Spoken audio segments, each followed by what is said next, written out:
author, excellent points. And basically, self-esteem equals integrity, and I thought that was really, really important, as well as self-esteem. In order to have a healthy relationship, you need to have high self-esteem. And it's easy to talk about self-esteem, the word self-esteem, and we're all giving ideas and sharing ideas, and so I just wanted to get to the root of these issues that we are pondering. And so everybody has free will and a thought process. And so what I feel it's all about, after rewinding some relationships and situations that I've had to deal with, it all comes down to sharing, exploring, experiencing, loving, giving, and fighting for the Constitution, and fighting for our rights, and abiding by the law. And basically anything that is deterring from that, like abusing people, taking advantage of them, not fighting for their wages, pathological lying, is opposite of self-esteem. And so you're going to have bosses that are going to suck the soul out of you. They look at you like a pawn, and obviously they can be even more repulsive. You're just a number, blah blah blah. And so I have learned to you have to sometimes lawyer up. You have to know the law. You have to fight for your rights. You have to use assertiveness. Assertiveness is using high self-esteem, not being taken advantage of, setting boundaries and fighting for your rights. As a manager, what I had to do is fight for others' rights as just a human being, fighting for other people's rights, fighting for fairness. It's that simple. We're all in situations that can be very toxic in relationships, because we have people that are, seeking your advice, seeking your friendship, and then, if they're a millionaire, you may not want to necessarily step up and have tough love with them.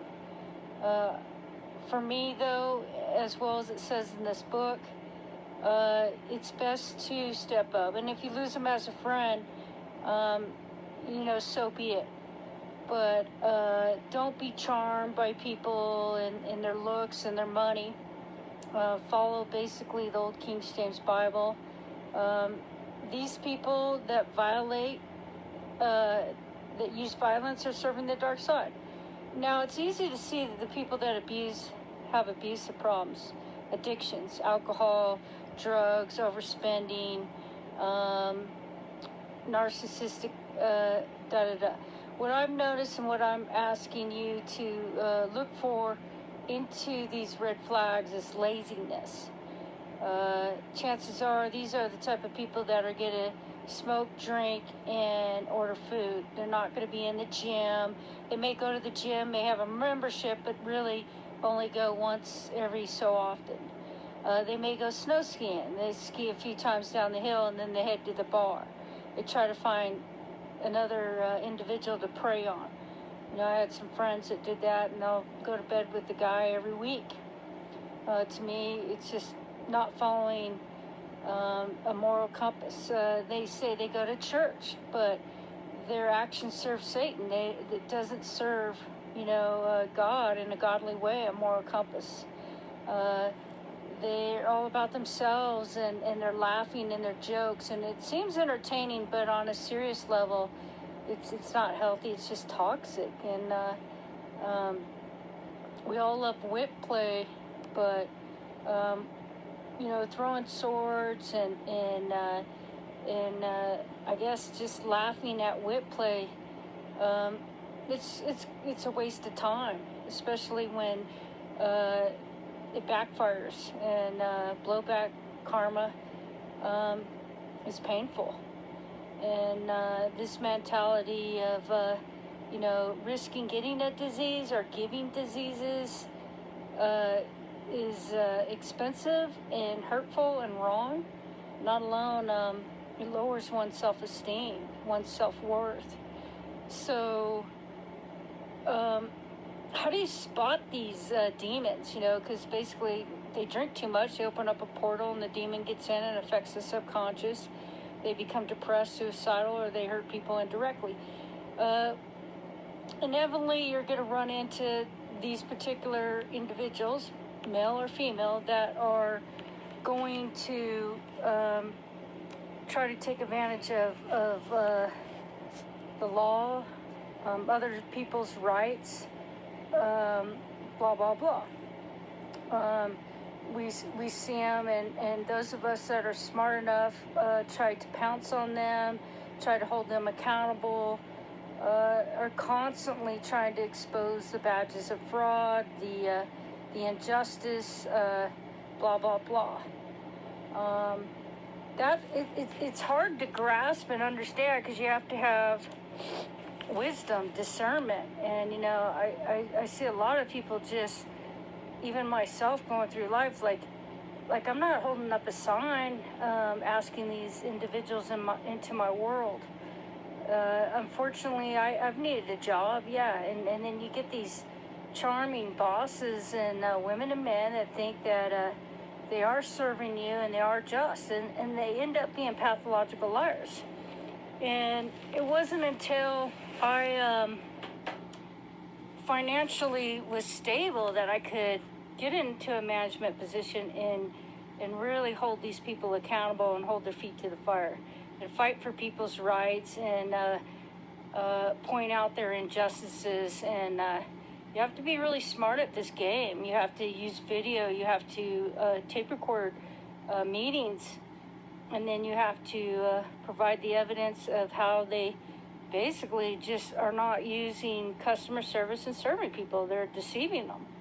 And once you do that, you can see their other flaws of deceiving their employees and other people. And then their thought process, their jokes, saying, oh, these people's DNA's low, they're just donkeys, they're pawns. When they say stuff like that, then you know damn well they're not out for sharing love, for your welfare on a job, and friendship, or community thriving.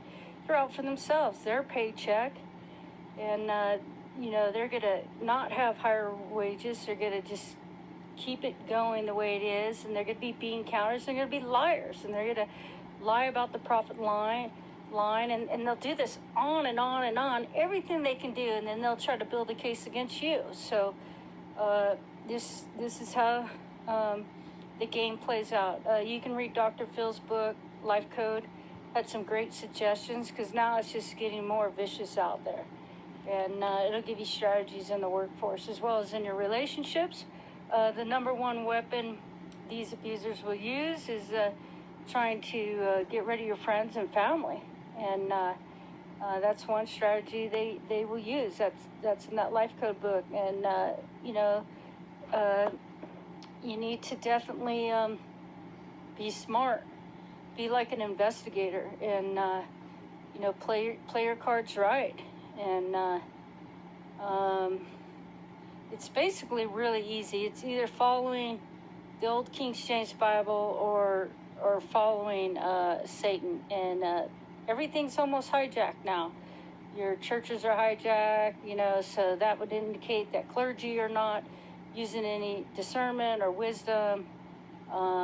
Blah, blah, blah, blah. You just go on and on. I just want to go back into how to spot these dangerous individuals in the world. Alcohol in a cabinet, in the house, would give you an indication. Over talking you, not sharing in the conversation, not allowing other knowledge. Most people will act like they got all the knowledge, and they don't. And it's dangerous. It's very very risky, and I want to say that as well in this video. Like, use your own discernment, do your own research as well. I'm just trying to pass on, because I was listening to some videos, and it's just like these words, that you'd have to define them, and everybody's got defects. All of us are sinners. No one is perfect. I've done a lot of research, so I'm going to jump into what I want to share as the root of problems, and how to not go through life trying to analyze. We analyze. I mean, it's good that we're analyzing, we're doing research, but come on, this can be simplified. Just run to the hill with some people. You can't divulge everything. Like, when you're in relationships, people aren't bringing up God, and they're just into music. They're serving the ego. And Eckhart Tolle, you got to watch out for him. He had some good insights, but others, it's New Age religion. One thing, though, he did say was, and I had heard this in a sociology class 20 years, 30 years ago, was that women don't choose abusive men. The mind does. The mind wants what's familiar. It's got the chatter going, and basically if you grew up, with this wit play in your family, then you're going to be attracted to someone like that. I don't know. It has a good ring to it, but really, I just think when you're seeking a soulmate, or wanting to be around a healthy environment, I just gave you some strategies, and thank goodness I was able to bounce out of a lot of jobs. I mean, you could have some really good people and one or two really assholes, and I want to use that word because that's kind of what you need to identify, to get the hell away from them. The red flags, and they're dangerous, and they'll make your life miserable. They'll befriend you and then turn against you, and they'll lie. They'll lie to make themselves look better, and the boss will even go along with it because they've been there for years, or for whatever reason, and then you'll complain, hey, this guy's abusing other people, he's yelling, he's screaming, he's going to get in an accident, he's been in a few accidents, and they still don't write him up. They allow him to be very, dominate, manipulate, control work environment, and you constantly have to address it. Then they won't show up to the meeting. They're not team players, and let's go back to the root. Sharing, loving, team players, people pulling their own weight. These particular individuals, when there's storms, they wouldn't show up to work. When there's huge, like 4th of July and New Year's, they don't show up. These are the ones that are always calling in sick, and they know the game. And they know, and it's always like the good people and the nice people are always showing up, and then they get stomped on by these dominate, manipulate, control people. And the managers, need to be fired. They don't address these issues. Some of them get promoted. And we've seen it with the police department. It's horrible. Some of them that are doing horrendous abuses get promoted. And we've seen it in Congress. That's why our whole government and the world's messed up. And that all leads to the Vatican, which is serving Satan. You're talking about the gray pope, the black pope, and the white pope. But if we all wake up, then they couldn't get away with it. If you demand accountability, they wouldn't be able to get away with it as easy. I mean, I don't know. These people are smart, and even with Trump in there and whatnot, I don't have a whole lot of faith on change, because he's coming for guns, and he could just have been. He's a Scottish Rit, and then that's the other thing. These people in these Freemason groups are dangerous, and now it's being exposed. That would be another red flag. In Sandra Brown's book, How to Spot a Dangerous Man, I mean, there's some good strategies in there, but you could use it for women too. Don't kid yourself. And all it really was talking about is, they're going to murder the wife, burn the house down, and kill the dog. And these are people with combo lethal addictions. That would be you're using alcohol along with drugs.